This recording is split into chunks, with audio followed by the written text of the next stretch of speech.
From that day, the supermarket order suddenly became strange. High-energy compressed biscuits, medical gauze, gas canisters.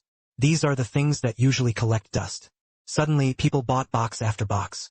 I stared at the sales data on the computer screen. Rubbed his eyes. Compressed biscuits sold 347 boxes this month. 12 boxes in the same period last year. This is not right. As the owner of a supermarket in the suburbs for 8 years, I know the sales patterns of every product inside out. Compressed biscuits, except for occasional outdoor enthusiasts buying a few boxes. Basically, it's the kind of dust gathering on the shelves. Even stranger is the medical gauze. Yesterday, a young man in a suit bought 200 packs in one go. I remember it very well, because our inventory is limited. He wanted it all. Cashier Xiao Lu even came over specifically to ask me, "Boss, is this person running a clinic?" I didn't care at the time. Now, looking through the records, I realize something is wrong. Medical alcohol, iodine, antibiotic ointment. These medical supplies have been shipped in large quantities recently. There are also disposable gas canisters. Normally, you can't sell a few of these things a month, but recently people have been coming to buy it every day. And they were all carried by the entire box. I turned on the surveillance footage. Back to yesterday afternoon. The man in the suit buying gauze in the picture. He appeared impatient at the checkout counter. He kept checking his phone. He said I couldn't understand the H language, but I could recognize them. Because we're close to the port here, there are quite a few people from country H. I took a few surveillance photos and sent them to a peer group. Brothers, has anyone recently been buying large quantities of compressed biscuits and medical supplies? The group quickly responded. Old Zhang replied, yes. 3 people came yesterday. I bought all the compressed biscuits I have here. Sister Wang said, same here. Gas canisters are all out of stock. President Chun asked in confusion. They're all from country H. Me too. The group exploded. Everyone is guessing. Is it that company H is planning to organize some large-scale outdoor event? But I felt an inexplicable unease inside. I pulled up the recent purchase order again. I found that these mass-purchase products share a common trait. All are doomsday survival supplies. Long-term food storage, medical first aid supplies, portable energy. I picked up my phone and called an old classmate who worked in logistics at the port. Hello, Boss Lu. Has country H made any major moves lately? There was silence on the other end of the phone for a few seconds. How do you know? My heart sank. What do you mean? Recently, some containers from country H have been coming in a bit strangely. Customs is conducting especially strict inspections. But quite a few people from country H were still transporting goods this way. All of them, he lowered his voice, all of daily necessities. And the amount is particularly large. Hung up the phone. I sat in the office and smoked a cigarette. Outside the window was a calm street. Travelers come and go. Everything looks normal. But I know something is happening. Early the next morning, I deliberately arrived an hour early, waiting at the shop entrance. Sure enough, it was just past 7 in the morning. A business van was parked at the entrance. All 4 people were from country H. I know one of them. It was the man in the suit who bought gauze yesterday. After entering the store, they headed straight to the shelves to start shopping. Compressed biscuits, canned food, bottled water, flashlight, batteries, first aid kit. I walked over and asked in a clumsy, dirty language, "Why do you buy so many things?" The man in the suit was momentarily stunned. Everyone else stopped and looked at him. He forced a smile. Company team building. Team building requires 200 packs of gauze. The atmosphere suddenly became very delicate. The man in the suit's smile froze on his face. The others exchanged glances. An older man walked over. Speak fluent Chinese. We buy things, you make money. Don't ask so much. He pulled a stack of cash out of his wallet. We want all of these. Also, could you help us contact more suppliers? The price is easy to say. 10,000 yuan in cash was laid out in front of him. I stared at the money. He looked at their nervous expressions again. What the hell happened? The older man sighed. He looked around, lowering his business. The boss gives you a piece of advice. Stock up on more food lately. But he didn't answer. He just shook his head. He quickly checked out the bill with his people. I stood in front of an empty shelf, watching their car disappear around the street corner. That sense of unease grew even stronger. In the afternoon, I closed the shop. He drove to the city's largest wholesale market. On the way, I kept thinking about what that person from country H said. Stock up on more food. Inside the wholesale market, I met several peers. Everyone tacitly started scrambling to buy the same item. Instant noodles, canned food, rice, cooking oil. Old Zhang leaned in. You noticed it too. I nodded. Did you find out anything? He said mysteriously. I have a relative who works at customs. Several batches of contraband have recently been seized. What contraband? Weapons. My hand shook. He almost dropped the cargo slip in his hand. Are you kidding? I hope it's a joke too. Old Zhang's expression was very serious. Also, the port is already screening all H nationality personnel. Something big must have happened. Back at the shop, I asked the staff to leave work early. He stared blankly at the computer alone. I opened the search engine. Enter the latest news from country H. Nothing. Everything looks normal. But the more I felt something was wrong. At 10 o'clock in the evening, I was about to close up and head home. The phone rang suddenly. It's an unfamiliar number. Feed. Is it Boss Lu? Yes. I'm Park Sung-woo, who came to your shop this morning. We need a large amount of supplies. I would like to discuss a long-term cooperation with you. What kind of cooperation? Could you come by the port warehouse? We talk about it in detail. I hesitated. Boss Lu. He seemed to sense my hesitation. This concerns the lives and deaths of many people. Please, life and death. I gripped my phone tightly. The address is sent to me. An hour later, I stood in front of a large warehouse at the port. Park Sung-woo was waiting for me at the door. His face was haggard. Bloodshot veins around the eyes. Thank you for coming. The warehouse is full of all kinds of supplies. Dozens of people from country H were busily organizing and packing. I noticed several people lying in the corner on makeshift beds. Seems like she's sick. What the hell is going on? Park Sung-woo took me to a quiet corner. He took a deep breath. Boss Lu, we need your help. We can pay a lot of money, but you must keep it secret. First, tell me what happened. She looked at me, her eyes full of struggle. Finally, he took out his phone and pulled up a video. This was taken 3 days ago in a small city near Busan. I took the phone. The scene was very blurry. It seems to be secretly filmed. Then I saw the most terrifying scene of my life. In the video, a person is biting another person's neck. Not a metaphor. It was really biting. The bitten man screamed in agony, blood spurting everywhere. What's even more terrifying? I don't know if the biting one can still be called a person. His eyes were covered with skin and an abnormally gray color. The movements twisted but were unusually fast. People around were screaming and running. The picture turned. The streets were already in chaos. This kind of movement is everywhere. Chasing and biting at normal people. At that moment my voice was trembling. Zombies. Park Sung-woo said this word directly. Just like in the movie Train to Busan. Not more terrifying than in the movies. I put down my phone. The palms of his hands were full of sweat. How is this possible? We can't believe it either. Park Sung-woo gave a wry smile. But it's true. That small city completely fell within 2 days. The government of country H blocked all information. Publicly, it was claimed to be a chemical plant leak. What about the military? Army? He shook his head. Do you see their speed? Ordinary soldiers simply couldn't react in time. A regiment disappeared 3 hours after entering. I leaned against the wall. The legs are a little soft. Park Sung-woo continued. We were among the first to receive the news. My brother works at a hospital in that city. He called me the night it broke out. Tell me to run quickly. So you came to China. Country H is no longer safe. Although the government is trying hard to control it. But he pointed to those sick people in the corner. Some people have already shown early symptoms. I suddenly took a step back. Don't worry, it won't be contagious in the early stages. Only if bitten would it happen, he quickly said. We isolate them and then figure out a solution. You guys are crazy. I shouted in a low voice. Bringing this kind of thing to China. We have no choice. Park Sung-woo was also excited. The government of country H is simply inactive. Only thinking about covering up the truth. We can only save ourselves. I took a deep breath. Try to calm yourself down. What do you want me to do? Material. He looked at me seriously.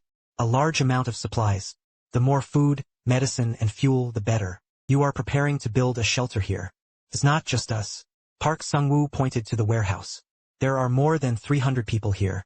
They all escaped early. And there are even more people on the road. Does the Chinese government know? He was silent. Here is the answer. My mind raced. This is too big. It's not something someone like me who runs a supermarket can handle. I have to call the police. Boss Lu. Park Sung-woo seemed to see through my thoughts. Suddenly he knelt down. I know this is selfish. We just ask you to give us a little time. Let's isolate the infected individuals. If you call the police now, the situation will spiral out of control. They will scatter and become more dangerous. Other people from country H also knelt down upon seeing this. Over 300 people knelt on the ground in unison. I took a deep breath. Listen up. I said I had to report this to the police. This is a matter of principle. You brought people to China. It has already violated the law. I can't hide it for you. Park Sung-woo's face turned ashen. But I continued. I can give you 2 hours. All infected individuals were quarantined before the police arrived. This is good for everyone, understand? He nodded firmly. A glimmer of hope ignited in his eyes. Boss Lu. Thank you. Thank me for what? I waved my hand. I just don't want to see more people die. Get everything ready for you. Isolate what should be done well. Wait for the police to come. Honest cooperation. Also, I looked at him. Include all the video materials and the information, Prepare a copy for me. I need to provide evidence when I report to the police. Okay, no problem. He quickly sent someone to prepare it. The next 3 hours. I received the most important information of my life. The origin of the virus is unknown. It first appeared near a biological research institute. Incubation period is 12-24 hours. Early symptoms resemble severe colds. Later on, it becomes extremely bloodthirsty and aggressive. After being bitten, it can transform in as little as 15 minutes. There is no antidote. The most terrifying thing is, these zombies retain some instincts. There will be groups of actions. They are tireless. No rest is needed. The only goal is to find the living person. Ordinary door locks simply couldn't stop them. Park Sung-woo showed me another video. They will bang on doors, keep banging. Hit the door breaking point. How can we defend against that?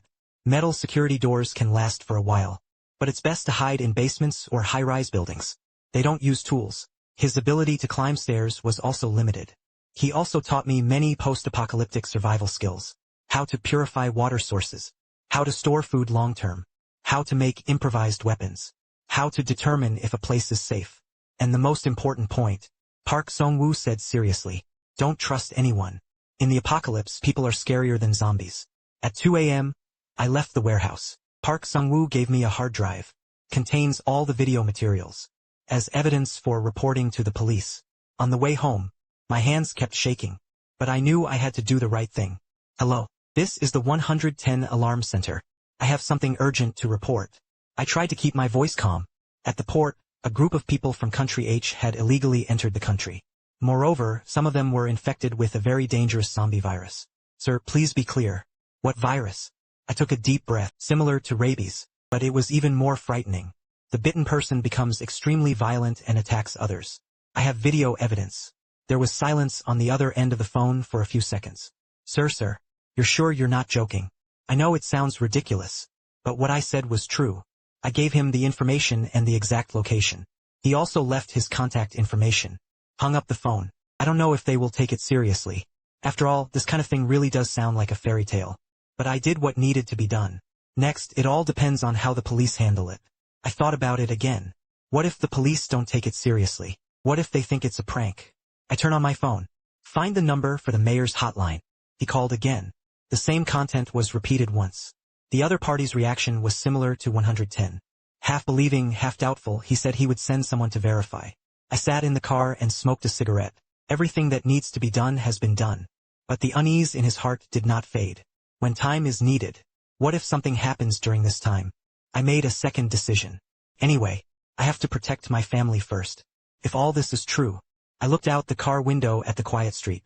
Imagine it turning into hell. I called the police. But no one knows when they will act. What if you don't make it in time? No, I have to prepare for both scenarios. What should be reported has already been reported. But you can't rely on protecting your family. The next day, I started taking action. I borrowed 1 million yuan from the bank under the pretext of expanding my business. Then he used that money to start buying rice like crazy. 500 jin, flour. 300 jin, 50 barrels of cooking oil, 2 kilograms of various canned goods, compressed biscuits, and square-backed meat jerky. Foods that can be stored for a long time. I will not refuse to come. I also bought a generator, solar panels, water purifier, walkie-talkie, and a high-intensity flashlight toolbox. The employees all thought I was crazy. Boss, can you really sell so many things? Xiao Lu asked worriedly. Don't worry, it all works. I brushed it off. I have a standalone house in the suburbs. Originally, it was intended for retirement. The basement is very large. I had the doors and windows reinforced. Metal security doors have been installed. Truckloads of supplies were transported to the basement. I even bought several large freezers. Storing meat and vegetables. Park Sung-woo called. Boss Lu, the police have arrived. Asked many questions. He registered it and said he would report to his superiors. But they didn't take anyone away. Just let's not run around. And other notices. I chuckled in my heart. Such matters involve cross-border and epidemic prevention procedures, which is certainly very complex. But time waits for no one. The situation is getting worse. A third city has already reported infections. The government of country H is still trying to cover it up, but panic has already begun among the public. Are your symptoms under control over there? I asked. There was silence on the other end of the phone for a long time. We have already dealt with 3 people. Dispose. I know what that means. Boss Lou. I received the message. The government of country H is preparing to block all exit routes. If you don't leave now, it'll be too late. How many more people are coming? At least 1,000 people. 1,000 potential sources of infection. I gripped my phone tightly. Park Sung-woo. You must guarantee it. Absolutely no one should be allowed into the city. I promise we will establish an isolation zone at the port. No one with symptoms can leave. Hung up the phone. I looked at the basement piled high with supplies. Is it enough? I don't know. But I've done my best. In the evening, I took my wife and daughter to a house in the suburbs. Why suddenly have to move? And his wife and children are not in urgent need. Business has been bad lately. City rent is too expensive. First, I went back to the suburbs to stay for a while. My daughter was actually very happy. The suburbs are great, the place is big. I can have a puppy now. Looking at her innocent smile, a wave of bitterness welled up in my heart. Hopefully I was overthinking all this. Hopefully those videos are fake. That night I couldn't sleep. 3 in the morning my phone suddenly vibrated. It was Park Sung-woo who had gotten into trouble. My heart sank to the bottom. Someone at the port fell ill. 2 customs officers were bitten. The port is now sealed off. But what is it? Several infected individuals ran away. Losing direction. Damn. I called the police ages ago. Why isn't it your fault, Boss Lou? Park Sung-woo's voice was choked with tears. The police did come to investigate. However, this new virus is in the early incubation period. Existing instruments simply cannot distinguish between them. Just treat them as ordinary colds. And the mutation rate is too fast. No need for expert verification or research. The infected cannot wait any longer. I jumped off the bed and rushed to the window. In the distance, the city center was brightly lit. As usual, the calm before the storm. Boss you? Park Sung-woo's voice was choked with tears. I'm sorry, I'm really sorry. You should take your family and leave quickly. The farther the better, the farther the better. I hung up the phone. Wake your wife to pack her things. Let's go now. Don't ask about it in the middle of the night. Maybe my expression was too serious. His wife said nothing more. Hurry and wake up your daughter. Just as we were packing up, from afar the sound of police sirens sounded. 1 or 2 cars can eat as much as possible. The sirens of the entire city were ringing. I rushed onto the balcony. I saw flames rising in the direction of the city. The news app on my phone popped up with an emergency notification. Unexplained riots broke out at the city's port. Citizens are advised not to go. I turned off my phone, but it was already too late. The apocalypse has arrived. Dad, why is it so noisy outside? My daughter rubbed her eyes and asked. I crouched down and hugged her. Baby, we are going to play a game. A game of hide and seek. No one can find us, okay? His wife had already sensed something was wrong, but he was very smart. He did not show it in front of his daughter. We quickly packed up the essentials. Prepare to retreat to the basement. At this moment, the phone rang. It was supermarket employee Xiao Lu. Boss, have you seen the news? Over at the port, there are monsters over there. His voice was filled with fear. Xiao Lu, where are you? I was working the night shift in the store. Boss, it's already chaotic outside. Many people are fighting over things. I glanced at the time, 4 in the morning. Xiao Lu listened to me. Lock the shop door immediately. He hid in the warehouse. Don't come out. But the boss. The sound of glass shattering came through the phone. Then came Xiao Lu's screams. Xiao Lu, the call was disconnected. I took a deep breath. The decision was made. You guys go down to the basement first. I said to my wife. You have to go get it. There are also some important items in the store. I have to go get it. My wife grabbed my hand. It was too dangerous. Believe me. I looked into her eyes. There is enough food and water in the basement. I've already tested the generator. No matter what happens, don't come out. I handed him the basement key. There is also a note. This is Park Sung-woo's contact information. If I don't come back and call him, he knows what to do. Before his wife could react, I turned and left. Chaos had already begun on the streets. Someone was running. Someone is screaming. The distant flames grew larger and larger. Sirens sounded one after another. I drove quickly to the supermarket. Sure enough, the entrance had already been smashed. The shelves fell to the ground. A dozen or so people inside were frantically grabbing it. Everything runs out. I didn't stop them. Now is not the time to care about this. I headed straight to the office. There's something I really need. Spare keys, cash. There is also a detailed list of suppliers. When passing by the warehouse, I heard movement inside. Xiao Lu did not respond. I carefully pushed open the door. The flashlight shines in. Xiao Lu curled up in the corner. The body kept shaking. There was a deep wound on his arm. The bleeding did not stop. Boss, he said weakly. A madman burst in and bites anyone he saw. My heart sank. I was bitten. According to Park Sung-woo, conversion can take as little as 15 minutes. Xiao Lu, how are you feeling? So cold and hungry. His eyes began to roll back. I took a step back. Boss, am I going to die? Xiao Lu started crying. I don't know what to say. This young man has been with me for 3 years. I don't usually talk much, but he worked very hard. Boss, you should leave quickly. Xiao Lu seemed to realize something too. I don't feel right. I gritted my teeth. I took a bottle of medicine Park Sung-woo gave me from my pocket. This might be useful. Actually, I know it's useless. This is just a strong sedative. At most, it can delay symptoms a bit, but at least it would let him pass away a little more peacefully. Xiao Lu took some medicine. Slowly close your eyes. I took one last look at him. Shut the door. Block it with the outer shelves. Sorry, Xiao Lu. I took what I needed. Quickly leave the supermarket. The situation on the streets is even worse. A police car was parked in the middle of the road. The windshield was covered in snow. Not far away, several people were surrounding a police officer. No, that wasn't a siege. They were biting at him. Zombies? It really is a zombie. I turned the car around. Chose another path. We must hurry. I first went to the nearest gas station. Fill up the fuel tank. He also bought 10 spare oil barrels. The gas station staff had already fled. I just left the money and left. Next is a large supermarket open 24 hours. The place was already in chaos. Shopping carts collided together. Goods were scattered everywhere. People frantically snatched food. They even fought over a bag of rice. I avoid the crowd, heading straight to the area where I needed it. The medicine section had already been looted, but I know there is a backup warehouse behind the staff aisle. I kicked the door open. Sure enough, there was quite a bit of inventory inside. Antibiotics, painkillers, disinfectants, vitamins. I put everything I could into my shopping cart. Passing by the fresh food section, I witnessed a terrifying scene. A zombie was lying on the butcher stall eating. Not eating beef.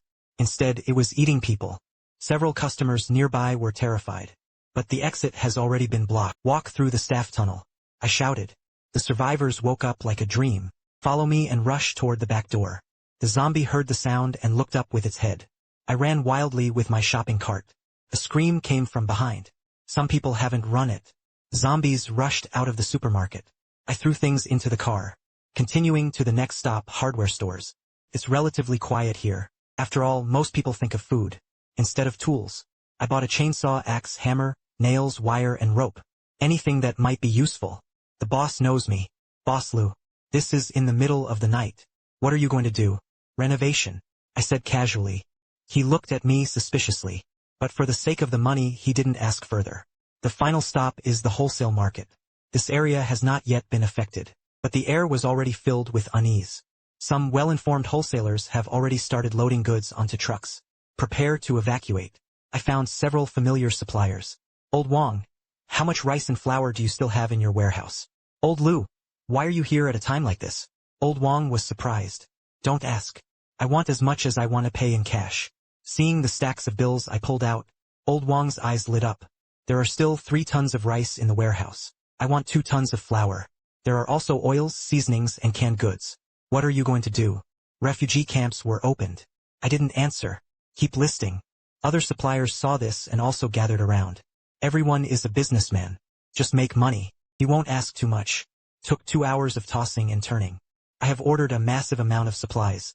I'll send you the address. The expedited fee must be delivered before dawn. I'll pay double. Any problem that can be solved is not a problem. When leaving the wholesale market, the horizon was already turning white. Thick smoke billowed from the direction of the city. News kept popping up on his phone. Urgent notice. The city has entered a state of emergency. Residents are advised to stay home and avoid going out. The army had already entered the city. I turned off my phone and focused on driving. Just as they were about to get home, I saw a small convenience store by the roadside, and the last stop was still open. I rushed in. Sweep out all the batteries, lighters, candles and flashlights on the shelves. The proprietress was a middle-aged woman. "Young man, what's going on outside? I heard about the harbor." Taking my advice, my eldest sister hurried home. "Lock doors and windows. Prepare enough water and food. No matter what sounds you hear, don't open the door." She was stunned.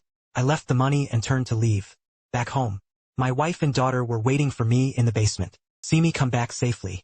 My wife threw herself into my arms and cried. I thought it was fine. I hugged her. "We are safe." The next few hours, delivery trucks arrived one after another. I had the drivers unload all the cargo in the garage. The entrance to the basement must not be exposed. The drivers were all talking about it. I listened quietly and gave them an extra tip. "Brothers, let's head home early." Once everyone had left, I started moving supplies into the basement. My wife helped me move it together. The daughter curiously looked around. "Dad, how long are we going to stay here?" "It won't last long, baby." I touched her head. I renovated the basement. It has an independent ventilation system and generator. The walls have been soundproofed. Surveillance cameras have also been installed. You can see what's happening outside. Food and water are enough for us to last a year's worth of weapons. I looked at those hardware tools. Hopefully you'll never need it. 7 o'clock in the evening. We sat around in the basement for dinner. On TV, the news anchor was still speaking Mandarin. "Please don't panic. The government has the ability to control the situation." The scene flashed by. The signal was lost. There was a power outage. I started the generator. The basement lights up again. His wife finally couldn't hold back and asked, "What the hell happened?" I took a deep breath. She told him the truth. His face grew paler and paler. "Zombie. You're talking about zombies?" "Yes, how is that possible?" "I also hope it's impossible." But I turned on the surveillance cameras. In the footage, there were no normal people in sight on the streets. Only those who staggered in their steps. A figure covered in blood wandered aimlessly. One of the zombies walked up to my doorstep, starting to bang on the door. Bang bang knock again and again. Mechanical persistence, never tired. The daughter was so frightened that she crawled into his wife's arms. I turned off the surveillance. "Don't be afraid." I said I didn't know, but I was comforting them. Still comforting himself. "The door is very sturdy. They can't get in. But I know it in my heart. This is just the beginning. The real test is yet to come." That night, the sound of knocking on the door continued all night. None of us slept. My daughter asked me, "Dad, do I still have to go to school tomorrow?" I looked into her innocent eyes, my throat tightening. "No need, baby, school is on vacation. A very, very long holiday. Maybe it will never end." The next morning, the knocking finally stopped. I checked the surveillance. That zombie had already left, but the door was left with bloodstains. There were even more zombies on the streets. Occasionally, survivors could be seen poking their heads out of the windows, but it quickly pulled back. Everyone is waiting for rescue, waiting for a miracle. Park Sung-woo sent a message. "The port has completely fallen. The army retreated. Ask for more blessings." I replied, "What about you guys?" There were still over 100 people hiding in the warehouse. But the food was running out. "Hold on. Boss Lou. Thank you." The message ends here. I knew what he wanted to say, but now it's too late to say anything. I put down my phone, looking at the mountain of supplies piled up in the basement. At least I protected my family. At least we're alive. That's enough. On the third day, we heard gunshots. Intense gunfire accompanied by explosions came from the city center. The daughter covered her ears. "Dad, is there a war outside?" "It's not a war, treasure. It's true. It's about cleaning up the bad stuff." His wife held him tightly. The eyes were full of fear. I turned on the radio, trying to obtain information from the outside world. Only one military channel is still broadcasting. All survivors are asked to stay indoors and not go outside. The military is clearing out the infected individuals. Do not go out again to avoid infected people. They still use that word. He didn't dare admit it was a zombie. Through surveillance, I saw armored vehicles appear at the end of the street. The soldiers were fully armed. Clear zombies with a flamethrower. The effect is obvious. Zombies fear fire. But there are too many. Clearing out batch after batch comes, continuously continuing. And I've noticed some zombies are faster than before. They are evolving. In the afternoon, gunfire gradually became sparse. Then a shocking scene unfolded. Some soldiers were bitten. His comrades had to shoot him. Other soldiers began to retreat. The armored vehicle turned and left, leaving behind corpses everywhere in the streets. The army withdrew. We were abandoned. His wife cried, "How could this be? How could they just leave like that?" I hugged her. "Maybe it's just a tactical retreat. They will be back, definitely. Believe in our soldiers." At night, I ventured up to check things out, although the basement is safe. But you can't completely cut yourself off from the world. I need to understand the real situation outside. I carefully opened the basement door. He held his breath and listened. The house was very quiet. I gripped the fire axe tightly in my hand. Slowly climbing the stairs. I had already nailed the living room window with wooden boards. But you could still see corpses lying scattered across the street outside. There were zombies and humans. The bloodstains had already turned black. Flies buzz. I forced myself to fight my nausea. Observing the surroundings. The window at Old Wang's house across the street was broken. The curtains flutter in the wind. There are 5 of them in their family, including 2 children. I don't dare to think about it. At that moment, I noticed a figure on the balcony on the 3rd floor. It was Old Lee. He was waving at me. We communicate through gestures. Speaking is too dangerous. Zombies will be brought in. He pointed to his stomach. She made another eating gesture. There was nothing left to eat. I thought about it. Back to the basement. He grabbed a backpack. I packed some compressed biscuits and water. How do you throw it over there? Too far. And there was too much movement. I found a roll of fishing line. Tie the backpack to one end. Tie a small stone to the other end. Aimed several times. Finally, he threw the stone onto Old Lee's balcony. He carefully put away the rope and pulled on his backpack. Then he knelt down. Separated by 20 meters. I saw her crying. I waved my hand to signal her not to be like that. They are all neighbors.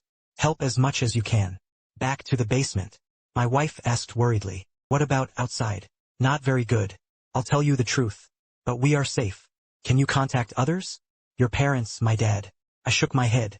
The phone had long lost signal. The last call was yesterday. My dad said things were pretty calm over there. After we take care of ourselves, we can never get in touch again. Day 5. The supermarket was breached. Not zombies. It is being subjected to others. A group of survivors gathered. Breaking open the supermarket door with a truck, they began to frantically transport supplies. The scene got out of control for a while. For a box of instant noodles. The 2 men started fighting. One of them pulled out a knife. The other collapsed in a pool of blood. No one cares about him. Everyone is fighting for it.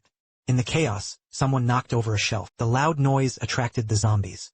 Screams, gunshots, and cries mixed together, making human hearts even more terrifying than zombies. I muttered to myself, what? It's nothing. I turned off the surveillance. He couldn't let him see these things. He needs to keep hope. On the 7th day, our peace was shattered. Someone came knocking on the door to save us. Please. It sounds weak. I saw 3 people standing at the door through surveillance. A young couple. And an old lady. They were dressed in tattered clothes. Clearly, it had been a long time since he last ate anything. My wife looked at me. Do you want to open the door? I hesitated. Reason told me I shouldn't open the door. At this time, trust is a luxury. My mother is dying. The woman cried out. The old lady really did look very weak. Only by leaning on her son can she stand. My daughter tugged at the corner of my clothes. Mom is so pitiful. I looked at my wife. He looked at his daughter again. If we were outside, I hope someone can lend a helping hand.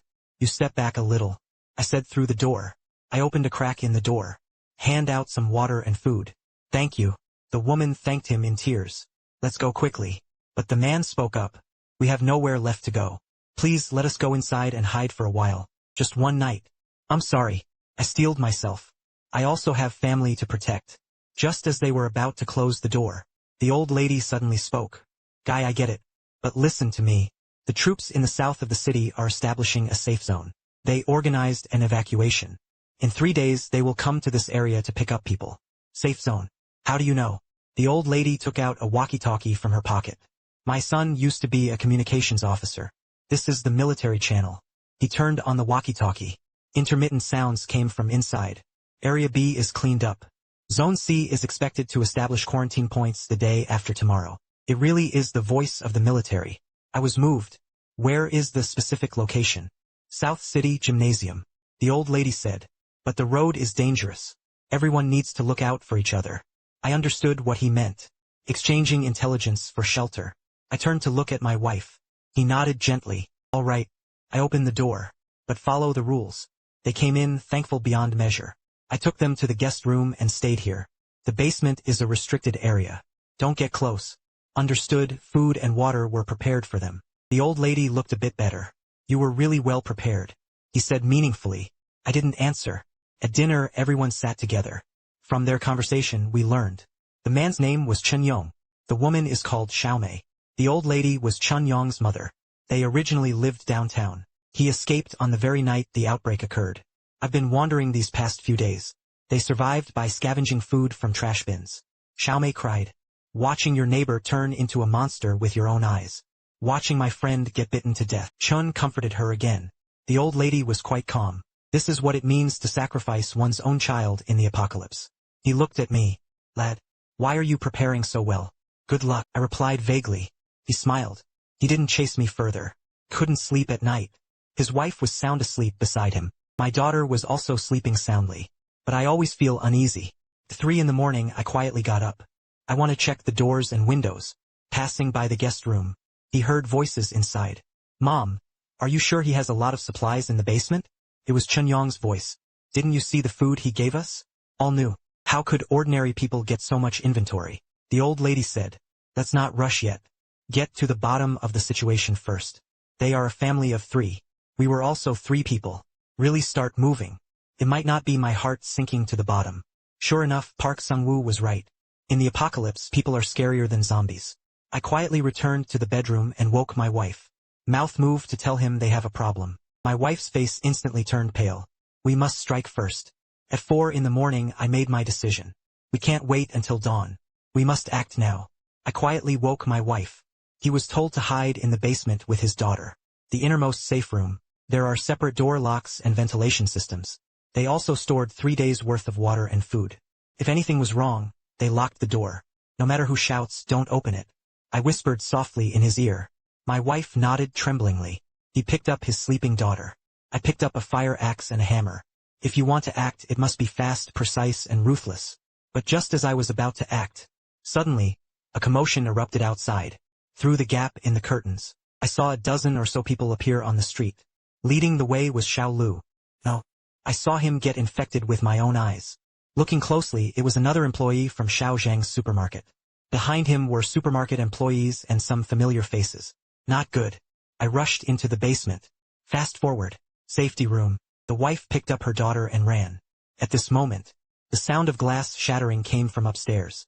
Someone was breaking the window. Found the basement. This is Chun Yong's voice.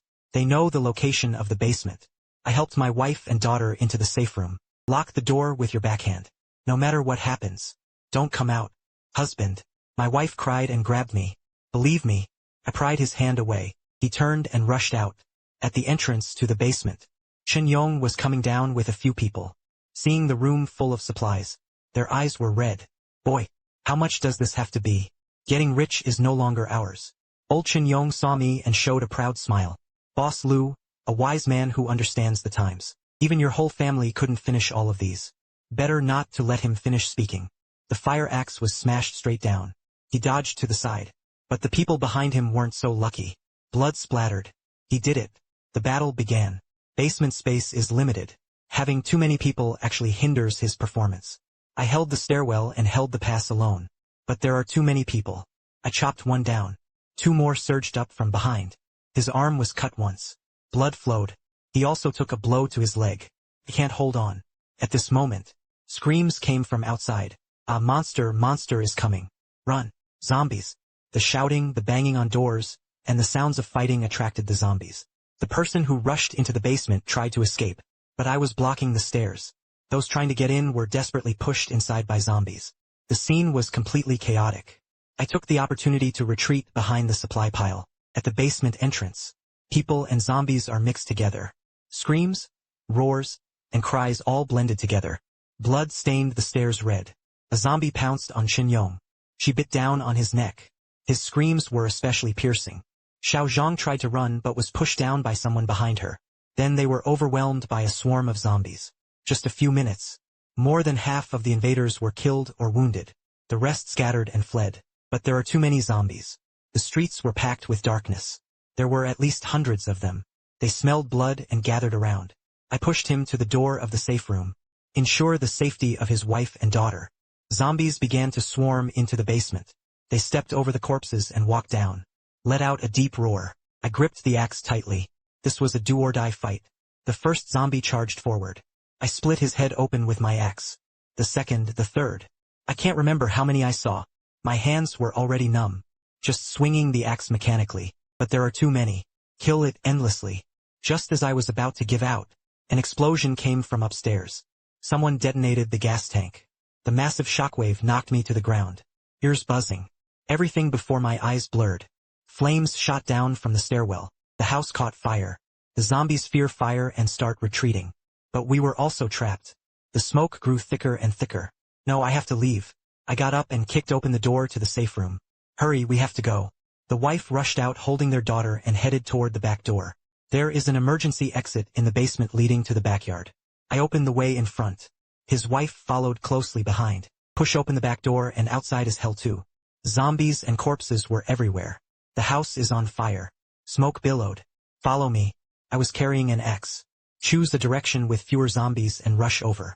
Zombies blocking the way with machetes. Kick aside the fallen corpse. My wife protected our daughter and followed closely behind me. Passing through the backyard, climbing over the wall. Ahead was a small grove. Hurry into the woods. Zombies were chasing from behind. But in the woods the pace slows down. We ran desperately. I don't dare to look back. Branches scraped the clothes. Scratched the skin. But no one cares. Life is important. No one knew how long he had been running. The sounds behind gradually faded away. We hid behind a dirt slope, gasping for breath. Dad, our home is gone. My daughter cried as she spoke. I hugged her. It's okay, baby, we're still together. My wife leaned against me, trembling all over. We lost all our homes, supplies and safe shelters. But at least we're alive. I checked my belongings. He escaped in too haste. He only managed to grab a backpack. Inside are some compressed biscuits, 2 bottles of water, a flashlight, a first aid kit, and that blood-soaked fire axe. Not much, but it's better than nothing. Where are we going? His wife asked. I remembered what the old lady said. South City Gymnasium. I said I'd try my luck. Maybe what he said was true. Maybe there really is a safe zone there. Maybe we still have hope. It's dawn. Sunlight streams through the leaves. A new day begins. And our escape was only just beginning. Look back. Our home is still burning. Black smoke shot straight up to the sky. It buried too many people's greed and lives, including the Chun Yong family who betrayed us. Ironically, the supplies they wanted. In the end, no one got it. All turned to ashes. Dad, the daughter suddenly asked those uncles and aunties why they were trying to take our things. I don't know how to answer, how to explain the ugliness of human nature to a child. Because they were too hungry. In the end, that's all I can say. Then we'll share the food with them.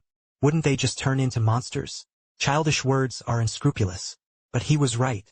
If you share it from the start, maybe it won't be this ending. But who can guarantee that after sharing? They won't ask for more. The human heart is unfathomable, especially during the apocalypse. Let's go. I stood up. We still have a long way to go. The 3 of them supported each other, disappearing deep into the woods. Behind him is a burning past. Ahead lies an unknown tomorrow. After leaving the woods, we arrived at the highway on the outskirts of town. The scene here is even more desolate than in the city. Abandoned cars were strewn across the road. Some doors are wide open. Inside, blood stained everywhere. It seems the owner encountered misfortune while fleeing. The roadside gas station had already been looted. The glass in the convenience store was all broken. The shelves fell to the ground. The most terrifying thing is, some of the bodies had already decomposed. Smells bad. Some are still very fresh. This indicates that a battle had taken place here not long ago. Don't be fooled by me covering my daughter's eyes. But she still peeked through her fingers. This is the reality of the end times. So cruel that there's no escape. We carefully proceeded along the road. Try to walk close to the woods by the roadside. Open areas are too dangerous. You could encounter hordes of zombies at any moment. We walked about 2 kilometers. A small service area appeared ahead. Dad, my daughter said softly. We have finished drinking our water. You must risk going in to find supplies. You wait here. I said to my wife. No, let's do it together. He shook his head firmly. We can't be separated anymore. That's true, separation is even more dangerous. We carefully approached the service area. There were several bodies in the parking lot. But I didn't see any zombies moving around. The doors to the service area were wide open. It was a mess inside. I gripped the axe tightly, the first to walk in. The shelves have long been emptied. Only some torn packaging bags were found on the ground. But behind the cashier, I found a case of mineral water. It might be kept by employees. Water was found. Each of us drank a bottle. I packed a few more bottles into my backpack. At this moment, the sound of the engine came from outside. Car is coming. We quickly hid behind the counter. The pickup truck was parked at the entrance. 4 people came down. 3 men and 1 woman all carried weapons. Hurry up and search. There must be something more here. Leading them was a bald, burly man, the boss. This place has been searched. A skinny guy said that even if you've searched before, you have to search again. Don't miss every nook and cranny. They started rummaging through the service area. We held our breath. He didn't dare to move. The daughter seemed to sense danger. She hugged her mother tightly without saying a word. The footsteps are getting closer and closer. We're about to be discovered. At this moment, outside, the roaring of zombies echoed. The grass is here. Get in the car. The group hurriedly ran out. The pickup truck starts with tire friction. The ground rang out with a piercing sound. I peeked in. A large horde of zombies surged in from the other end of the highway. There were at least 50 or 60 of them. The pickup truck accelerated away. The zombie horde chased from behind. However, a few zombies noticed the service area. They changed direction and came toward us. Quick, back door. We rushed to the back door of the service area. The door is locked. I smashed the lock with my axe. The clanging sounds were especially loud in the spacious service area. The zombies behind heard the sound. He quickened his pace. Hurry up, his wife urged anxiously. The lock finally broke open. We rushed out the back door. It was a weed-covered clearing. I led them toward an abandoned factory not far away. The zombies relentlessly pursued from behind. These zombies were quite different from the ones he had encountered before. They run faster. The movements have evolved to be more coordinated.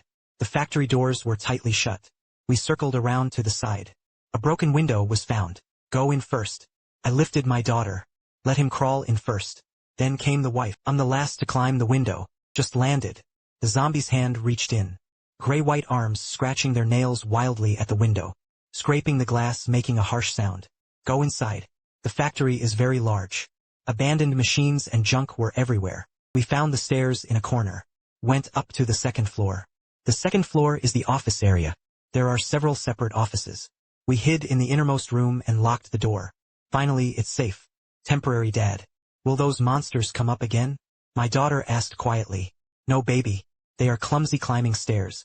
Actually, I'm not sure about these evolved zombies either. Who knows if he can climb stairs? The office was covered in dust. It seems it has been abandoned for a long time. There were still some moldy documents on the table. There's a water dispenser in the corner. But there was no water left for a long time. Let's rest here for a while. My wife nodded. He looked exhausted. We have been running since morning. All the time. The physical exertion is significant. I checked the remaining supplies. The compressed biscuits also have 8 pieces of mineral water. 4 bottles, 1 first aid kit, and 1 flashlight. But I don't know how much longer it will last. In the most economical way, these foods can last up to 3 days. New supplies must be found as soon as possible. Get some sleep. I said to my wife and daughter. I'll guard it. They leaned together. Soon fell asleep. The exhaustion from fleeing made it impossible for them to hold on. I sat by the door, peering through the door crack to observe the movement outside. From downstairs, the sound of zombie footsteps could be heard from time to time. They are still wandering around the factory. Around 3 p.m., I heard a different voice. It was human voices. There are zombies here, be careful. It doesn't seem like much. Clean up. Next came the sounds of fighting and the roaring of zombies. After 10 minutes, everything returned to calm. Footsteps climbed the stairs. I gripped the axe tightly. Footsteps stopped in the corridor. It seems someone has stayed on this floor. A boy said. Search separately, remember. If you find a living person, don't act yet. See if it has any value. They are searching. The rooms were getting closer and closer. I woke my wife up. He made a tight gesture. The door handle turned once. The locked room is locked. Someone inside must have pried it open. No, let's talk first. There was a knock at the door. Friends inside. We have no ill intentions. Let's come out and talk. The voice sounds friendly. But in the apocalypse, kindness is often a trap. I didn't respond. I know you're in it. We just cleared out the zombies downstairs. You are safe for now. Still silent. All right. I understand your concerns. Let's do it. We are a survival team. There were 6 people in total. We are looking for supplies. Also looking for reliable companions. If you are interested in joining, you can come out and talk. If you don't want to, then leave right now. Do not disturb each other. I'll give you 5 minutes to consider. Footsteps faded into the distance. My wife looked at me. What should I do? I hesitated too. Continuing to hide. They already know we're here and are fighting head-on. We only have 1 axe. 6 people from the other side joined them. Who knows if it's another trap? That, my daughter suddenly said.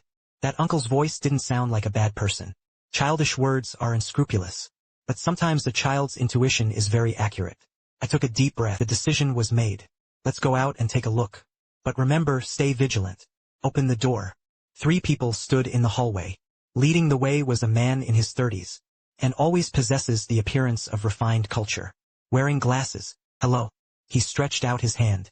My name is Chen Dong. He used to be a doctor. I didn't shake hands. He just nodded. He didn't mind withdrawing his hand and smiled. Sister Lee, at this moment no one dares to trust others easily. How many of you? She glanced at my wife and daughter behind me. It's just the 3 of us and we have kids. His expression softened a bit. Protecting children in such an environment is not easy. What do you want? I asked directly. Cooperation. Chen Dong said that it's very difficult to survive alone in the apocalypse. There are many people and great power. He pointed to himself. I'm a doctor, able to handle injuries. We also have veterans in our team. Engineers are all useful people. So we are assembling a real survival team, not a hastily assembled rabble. It's a team where everyone has value and mutual trust. Sounds wonderful. Why should I believe you? Chen Dong thought for a moment. Let's do it. Come with us for a while. We were heading south of the city. I heard there was a military safe zone there. You can observe along the way. We can leave at any time. If you think we are trustworthy, then stay. If not, go to the south of the city. Let's part ways. What do you think? My wife and I exchanged a glance. We were supposed to head to the south side of the city too. Follow a team. It is indeed safer than the 3 of us. I said, but let me be blunt. If you have any ill intentions, rest assured. Chen Dong interrupted me. We are not that kind of person. Those who still think about harming others in the apocalypse won't live long. And so, we temporarily joined this squad. Besides Chen Dong and Zhang Chong, he is a veteran, responsible for combat and vigilance. An engineer, skilled at repairing and making tools. Nurse Sister Wang. Chen Dong's assistant is Xiao Zhao. College students, the youngest but fast runners. There was also one named Old Sun. In his 50s, he used to be a driver. They have 2 cars. A van. An off-road vehicle. It also looks quite sufficient. Get in the car. Chen Dong said. Before dark, we must reach the next safe spot. My daughter got into the car for the first time. He fell asleep immediately. After these days of running around, she was exhausted. His wife held him and closed her eyes to rest. I sat by the window, secretly observing these people. They worked together seamlessly. He spoke and acted with restraint. He really doesn't look like a bad guy. But I still didn't dare let my guard down. The first lesson of Doomsday. Don't trust anyone easily. The convoy moved along the road. Along the way, they saw quite a few tragic scenes. Overturned military vehicles, burned checkpoints, and piles of corpses. It seems the military's withdrawal is also going smoothly. There is a gas station in front. Zhang Chong said, I'm running out of oil. Chen Dong nodded. Be careful. The gas station appears abandoned. But the oil pump may still be in stock. The convoy stopped. Zhang Chong got out of the car with Xiao Zhao to investigate. After 5 minutes, they waved to signal safety. The ladies stayed in the car. Chen Dong said, others help. The men got out of the car and started pumping fuel. I noticed their actions were very professional. There are people who keep watch over the wind. There are people working and everyone works together seamlessly. At this moment, another convoy appeared in the distance. The 3 cars looked quite crowded. Zhang Chong, alert for the situation, whispered a warning. Everyone immediately stopped what they were doing. That convoy also discovered us. Slow down and get closer. Take it easy. Chen Dong said maybe it was just passing by. But I saw Zhang Chong already put his hand on his waist. There should be weapons there. The other party's car stopped 50 meters away. Someone came downstairs with both hands raised. Don't shoot. We just wanted to ask for directions. Chen Dong stepped forward. What was it? How do I get to the south of the city? Our GPS was broken. Keep walking along this path. About 30 kilometers to go. Thank you. The man turned to leave. Suddenly turned around. By the way, a friendly reminder. There was a zombie horde 10 kilometers ahead. At least 100. We took a detour. After saying that, he returned to the car. The convoy continued forward, but it was a close call. But this news made everyone nervous. Hundreds of them. Li Ming frowned. Is our fuel enough to take a detour? Just barely enough. Old Sun did the math. But if you take a detour, if you can't arrive at the reserved location before dark. Chen Dong pondered for a moment. Better to take a detour. Safety first. Get back on the road. The atmosphere grew noticeably heavy. The sky gradually darkened. In the doomsday era, night meant greater danger. Up ahead was an abandoned motel. Old Sun said, "I've passed by before and can stay overnight." After 20 minutes, we arrived at the hotel. The two-story building still looks fairly sturdy. There were several abandoned cars in the parking lot.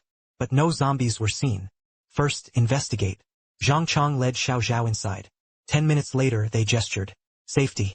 We drove the car into the parking lot. "Prepare to spend the night here." The lobby on the first floor of the hotel became a temporary base. The east side of the city arranged for people to take turns keeping watch at night. Others can rest. Dinner consisted of canned food and compressed biscuits. Although simple, but everyone was enjoying their meal. By noon tomorrow we should be able to reach the south side of the city. Chen Dong said. "Hopefully there really will be a safe zone there."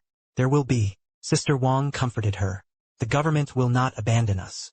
But from her tone, I sensed uncertainty. This late at night, I held my sleeping daughter. My wife leaned on my shoulder. The first night I joined this squad was relatively calm. Perhaps cooperation really is the only way to survive. But a voice kept reminding Shinchan in my heart. Always ready to escape. Because in the apocalypse, today's friends may be tomorrow's enemies. Early in the morning, I was awakened by my daughter's laughter.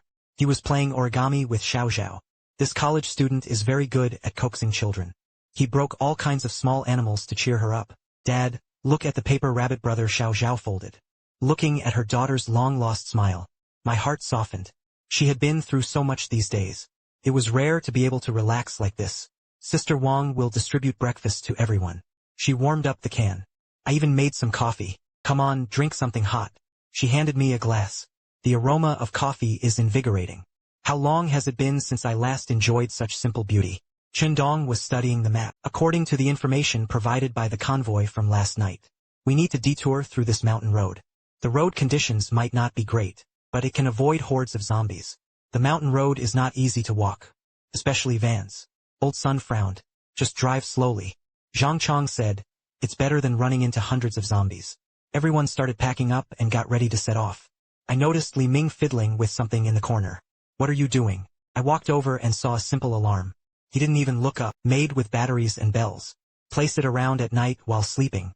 Anything that gets close makes a sound. Very practical stuff. Can you teach me?" Li Ming looked up at me and smiled. Of course, he explained the preparation method in detail. I listened attentively to this knowledge. In the apocalypse it might save lives. "What does Brother Lu do?"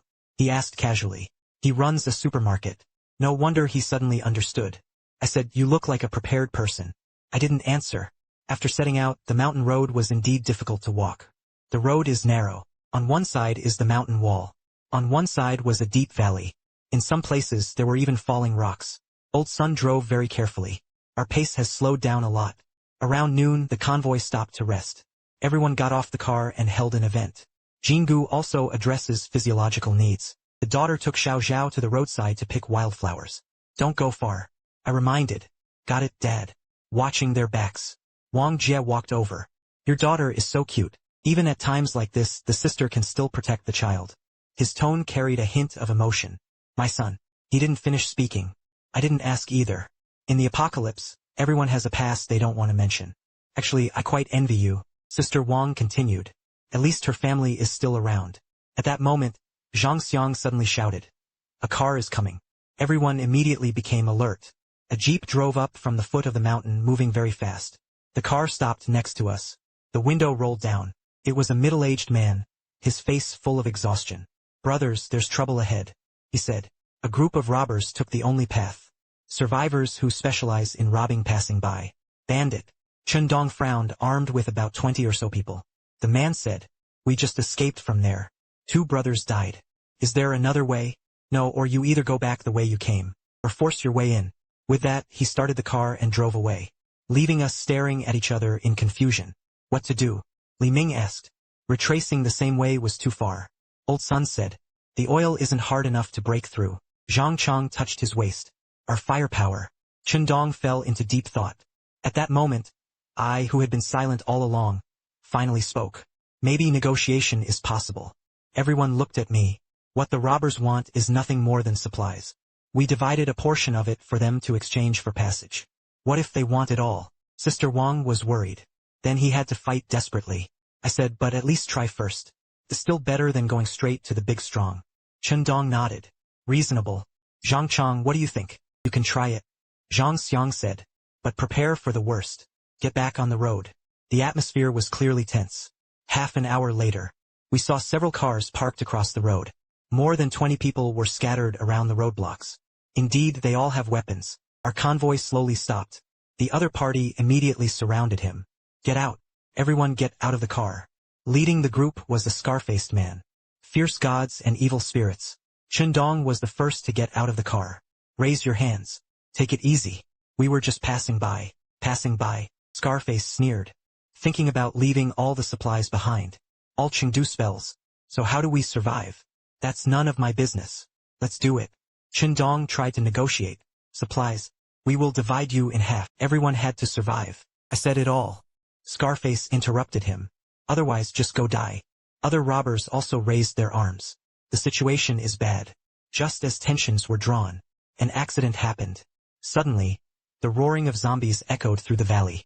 Not just one or two, but a large group. Okay. Scarface's expression changed. It was the car that had just attracted them. The zombie horde surged up from below the mountain path. A dense mass of fire was set in motion. The robbers turned their guns, shooting at zombies. Get in the car. Chen Dong shouted. In the chaos we rushed toward our own car.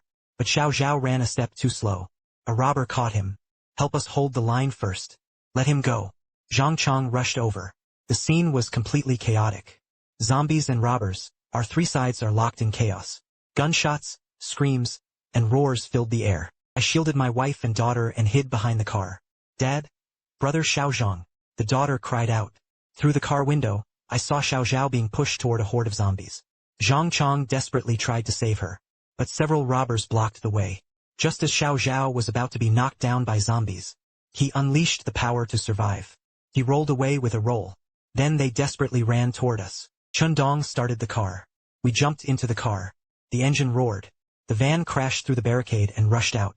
The SUV followed closely behind. In the rearview mirror, the robbers were still fighting zombies. Several tried to chase us, but soon they were overwhelmed by zombies. Drive straight for 5 kilometers. We stopped. Count the number of people. Miraculously, everyone was there. Xiao Zhao collapsed to the ground, trembling all over. Zhang Chang patted his shoulder. Fine kid. Thank you, brother Chang. Watching everyone care for one another. A warm current welled up in my heart. Maybe this team is truly different. Maybe we really can trust each other. In the evening, we finally saw the outline of the southern part of the city. Almost there. Xiao Zhao shouted excitedly. Everyone smiled. Enduring countless hardships. Finally, we were about to reach our destination. At this moment, Li Ming, driving an off-road vehicle, suddenly accelerated. Past our van. What is he going to do? Old Sun was puzzled. The next second, the SUV suddenly swerved sideways, blocking our path. Old Sun slammed on the brakes. What the heck is going on? Li Ming got out of the car, holding a pistol in his hand. Behind him followed 2 people we had never seen before. I'm sorry everyone. Li Ming sneered. We want both supplies and vehicles. Li Ming. Chen Dong can't believe it. Stop pretending, Chen Dong. Li Ming disguised himself in private. Do you really think I don't know? There is no safe zone in the south of the city at all. You're tricking everyone into going. They wanted to find the military's supply depot. We were all stunned. I have been monitoring military channels. Li Ming continued. There was only an abandoned supply warehouse in the south of the city. You want to swallow it all to yourself. Chen Dong's expression changed. At that moment I understood. There has never been a team that trusts each other. Everyone has their own calculations. Now that you know why have I followed it until now? Li Ming smiled. Because I need you to help me deal with trouble on the road. Now the trouble is solved. You are useless either. He raised his gun and got out of the car. Leave your weapons and supplies behind. Li Ning, we've been through so much together. Sister Wang tried to persuade her to shut up. Li Ming shouted. Talking about love in the apocalypse is too sweet. At this moment, I noticed Zhang Chang moving quietly. He wanted to ambush Li Ming. But someone behind Li Ming noticed the caution. Bang! Zhang Chang collapsed in a pool of blood. Chang Gu and Xiao Zhao rushed over. The scene instantly got out of control. Chen Dong drew his hidden pistol and fired back. Both sides exchanged fire. Hide quickly. I shielded my wife and daughter and hid behind the car. Someone fell amid the gunfire. Someone screamed in agony. I don't know who is dead or who is alive. All I know is that I must protect my family and come with me. I took advantage of the chaos with them to run toward the woods by the roadside. The gunfire behind them gradually died down. No one knows who won. I don't want to know. I just want to take my family away from this place of trouble. Ran a long way. He was sure no one was chasing after him. We stopped. The father and daughter asked in tears, "Why do they hurt each other?" I held her in my arms, momentarily speechless. How to explain? How to tell her in the apocalypse? A friend who had eaten with me yesterday. Today they can turn against each other for profit. Because I spoke with difficulty. Because they were all too scared. His wife came closer. The family hugged each other. Night fell. We became wanderers again. No car, no team. There is no direction. Only each other. But this time I no longer trust any outsiders. In the distance, the southern skyline of the city appeared faintly in the night. Is there really a safe zone there? Or yet another lie? I do not know. But we have no choice. We can only keep moving forward. In this apocalypse of the strong preying on the weak. Step by step they kept living. Late at night, we hid in an abandoned bus stop. The daughter curled up in his wife's arms. Sleeping restlessly. She was having nightmares. I leaned against the broken bus shelter, barely holding on. Don't let yourself fall asleep. There must be someone keeping watch at night. Gunfire and explosions could be heard from afar. It seems the south of the city is far from peaceful. Maybe what Li Ming said was true. There is simply no safe zone here. At 3 in the morning, mist filled the air, blurring vision. But I didn't dare let my guard down. At this moment, the ground began to shake. First it was mild. It was as if something heavy was moving in the distance. Then it grew stronger and stronger. I quickly woke my wife. There are situations. He immediately regained consciousness and hugged his daughter tightly. The shaking grew louder and louder, accompanied by the roar of machinery. It's an armored vehicle. Not just one but many. We lay on the ground, peeking out through the gap where the car was parked. Through the fog, an armored convoy slowly drove past. The searchlights on the car swept over the ruins. What are you searching for? A large number of military vehicles followed behind. The vehicles were fully equipped with soldiers. It really is an army. But I didn't stand up right away. Qindong also said he was a good person. Li Ming also once saved us. In the apocalypse, the direction the gun is aimed at represents the stance. Do you want to go out? Wife, I will wait a little longer. I lowered my voice. The convoy slowly passed by, holding our breath. The beam lingered above our heads for 2 seconds. Then it moved away. I breathed a sigh of relief, but the next second the sound of brakes sounded. Someone shouted through a loudspeaker. People from the waiting shelter came out. We know you're inside, so if you don't come out, we'll open fire. My wife's hands were trembling. My daughter was woken up. His eyes were filled with fear. I gripped the axe tightly. If they are here to rob. If they were like those robbers. 10 seconds for you. Poetry bar, Dad. My daughter called me softly. Her voice snapped me awake. I can't gamble with his life. I raised my hands and slowly stood up. Don't shoot. We are civilians. Have children. The searchlight locked in instant. The blinding white light made it impossible for me to keep my eyes open. Several soldiers quickly surrounded him. Guns pointed at us. Get down. Hold your head in both hands. We were pinned to the ground. Her face pressed against the cold concrete floor. The daughter was so frightened she cried her eyes. Someone is searching us. Take all my axe backpacks. There were only 3 officers. 1 man, 1 woman, and a child. A soldier reported checking for bites. The whole body needs to be checked. The military doctor stepped forward. I was forced to take off my shirt, shivering in the cold wind. They shone flashlights all over my body. Not a single inch of skin is spared. What is it? The military doctor pointed to the wound on my arm. I said I was hacked in the basement. She frowned. It doesn't look like a bite. But I need to conduct further testing. He took a test kit out of his bag. He gave me a needle in my arm. Blood was drawn from a tube. I watched him drip blood into the kit. The liquid slowly changes color. My heart leapt into my throat. If it is positive, will they kill me on the spot? 3 minutes later, the military doctor nodded. Negative.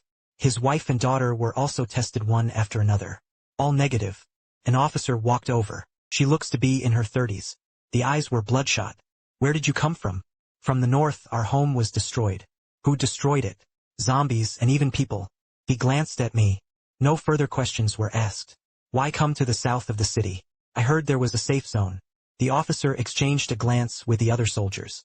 Their expressions made them uneasy. The safe zone gave a bitter smile. Yes, yes, yes.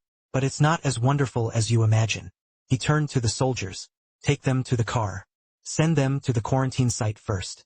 I asked at the quarantine site, and all new survivors must be quarantined for 7 days. The officer said it was a rule. If there is no onset within 7 days, only then can you enter the resettlement area. We were taken aboard a military truck. There were already more than 20 people squeezed into the carriage.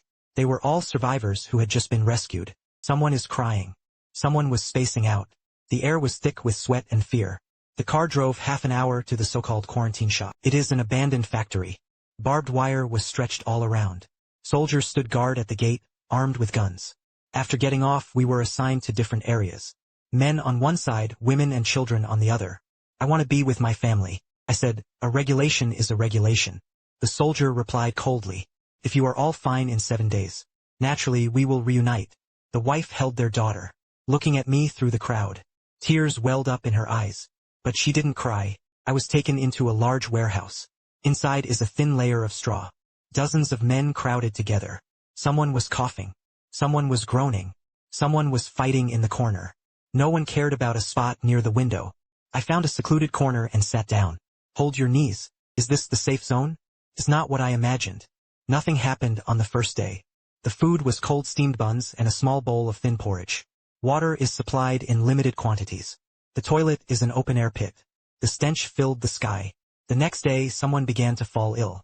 In the early morning, screams came from the corner. A middle-aged man collapsed to the ground. I hid in a corner, watching the man slowly stop struggling. Several soldiers rushed in. No hesitation. Gunshots rang out. The 3 people beside her were also restrained and taken away for quarantine. Maybe just had contact with him. They may also have already been infected. Here doubt is the same. On the 3rd day, 2 more people were taken away. It is said that he had a fever. They cried and shouted that they were fine. It was just a common cold, but no one listened. On the 4th day, I started coughing. Maybe the last few days of sleeping on straws caught a chill. But I didn't dare let anyone know. I buried my face in my hands, suppressing the urge to cough. Every cough could cost me my life. Day 5. Gunshots came from the neighboring warehouse. I heard someone tried to escape. He was killed on the spot. Day 6. I finally met my wife, separated by barbed wire with her daughter. They look much thinner. My daughter's face was covered in dirt, but at least alive. You can go out tomorrow, the wife said. I nodded. He didn't dare tell her everything that had happened these past few days. On the 7th day, we finally passed the quarantine inspection. He was taken to the real resettlement area's South City gymnasium. But when I saw the gymnasium, my heart was half cold. High walls, dense barbed wire. Soldiers stood guard at the sentry posts with rifles. This is not like a resettlement area, more like the entrance to a prison. Everyone was examined again. Take off your clothes and disinfect your whole body. Then a number is assigned. Like a product. Area 1A is the family area. The soldier pointed inside the gymnasium. You go to tent A15. 3 meals a day are served at regular times. Don't miss it. The most important thing is to obey management. Those who disobey will be expelled. Expelled to where to? I asked. The soldier did not answer. He simply pointed to the ruins outside the gymnasium where zombies were roaming. Walking into the gymnasium, I was stunned by the scene before me. The vast space was packed with tents. There were at least 1,000 people. Everywhere there were cries, quarrels, and coughing. The air is polluted. The stench filled the sky. This is the safe zone. Better than I thought. But it's also worse than I imagined. A 15-inch tent is very small. Can barely hold 3 people. The voices from the neighboring tent were clearly audible. There was absolutely no privacy to speak of. Dad, are we safe? My daughter asked quietly. I looked around. He glanced at those numb faces. He glanced at the soldiers patrolling with guns. He glanced at the world outside the wall. I don't know how to answer. It really is safer here than outside. But this security comes at a cost. Yes, baby. I finally said we were safe. But I know it in my heart. There is no real safety left in this world. There is only a temporary respite and the wait before the next crisis arrives. After settling in, I went out to familiarize myself with the environment. There are many rules in the gymnasium. You must get up at 6 in the morning. The lights must be turned off at 9 o'clock in the evening. 3 meals are collected at fixed times. If you miss it, you won't be there. Material allocation was strictly per person. Each person gets 2 steamed buns per day. A small bowl of porridge. A cup of pork and water, don't even think about it. It's good to be alive. I took my daughter to the children's activity area, called the activity zone. It's actually just a small area enclosed in the corner of the gymnasium. Several volunteers are playing games with the children. But at least the daughter can be with her peers. This is already a luxury. A week later, I was assigned work supplies and transport, unloading from military vehicles every day. Moving into the warehouse, the repeated machinery never ends. The salary is half a steamed bun a day. No one complained, because people without jobs. You can only get basic rations. That little bit of food was simply not enough to eat. I noticed that there was actually quite a lot of supplies in the warehouse. Canned food, rice, and instant noodles piled up like mountains. But the amount allocated to each person is pitifully small. Where did the rest go? I found out later. Daily management of the resettlement site. It was handed over to a temporarily recruited assistant. These people were a mixed bag. Some were former thugs and scoundrels. Taking advantage of the chaos, he slipped into the ranks. The main force of the army is focused on the outer defensive line and clearing zombies. Internal management simply couldn't handle it. His wife also found a job, helping out at the medical station. He said people die there every day. Not being bitten to death by zombies. It is death from illness, starvation, or suicide. Some people were even beaten to death just for a bite to eat. This is the truth about the safe zone. Alive but simply alive. Living like livestock. A month later, the situation began to change. Not getting better. It has become more complicated. Small groups gradually formed in the gymnasium. Some people made money by stockpiling supplies. Some have built their power through violence. Those temporary assistants hired. Some of them came from gangster backgrounds. Not only did he ignore him, he secretly colluded with the gang. I try to keep a low profile. No taking sides, no trouble. It's about protecting your family. That is my only goal. But there are some things you shouldn't provoke him. He'll come to provoke you. That night, 3 people blocked my way back to the tent. The leader is a bald head. Supposedly a minor gang leader. Boss Lou, right? I heard you used to run a supermarket. There must be a lot of good things hidden. I have nothing. The bald man punched me in the stomach. I bent over, unable to breathe. Don't pretend. We all know your child gets candy every day. Where did it come from? I traded steamed buns for that. Another punch. This time it was a slap in the face. The corners of his mouth split open. Hand over everything you've hidden tomorrow. Otherwise, your wife and kids. She didn't finish speaking. But the meaning is clear. That night I didn't rush back to the tent. I was afraid my wife would see me like this. I hid in the bathroom. Wash the blood off your face with cold water. Thinking about what to do. Run? Can't escape. Outside there were zombies. Report to whom?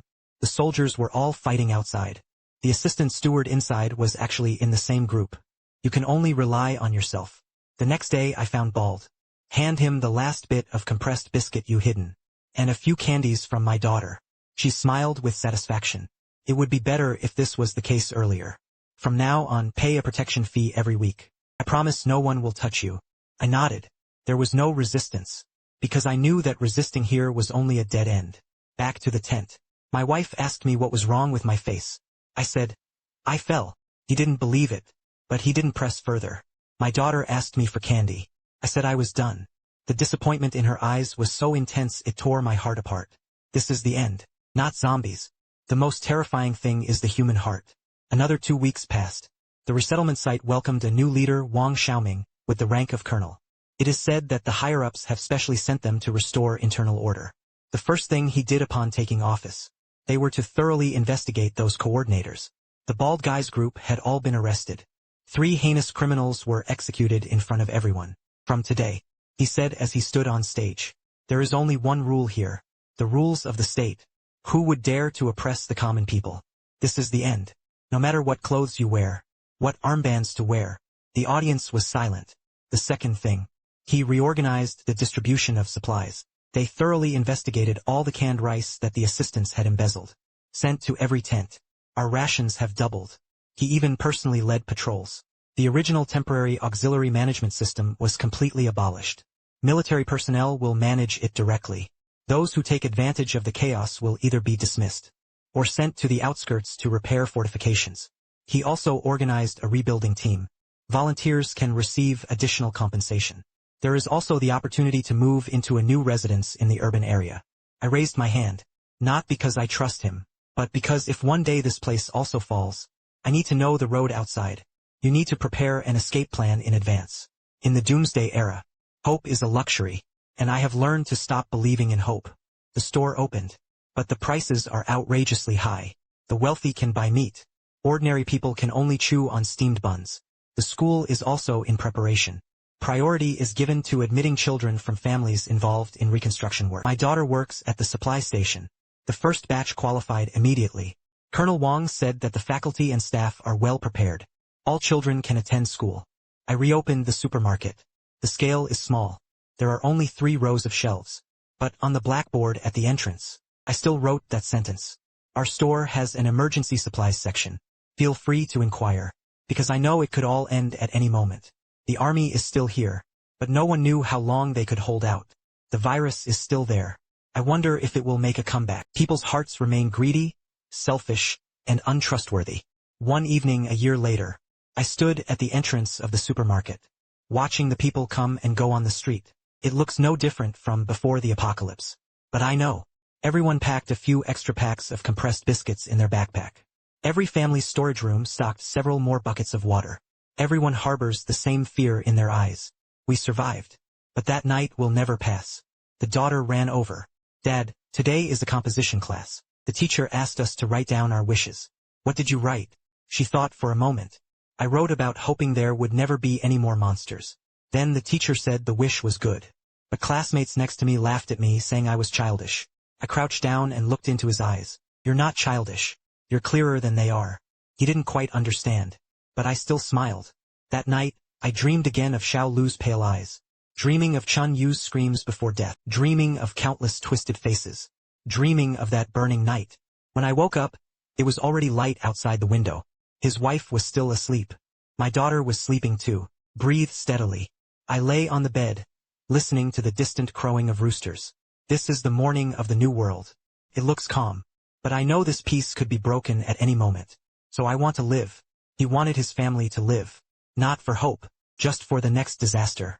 We can still escape. On the bedside table was an emergency backpack. Inside, there was 3 days' worth of food and water. And a newly bought axe. This is the only lesson the apocalypse taught me. Never, ever let your guard down.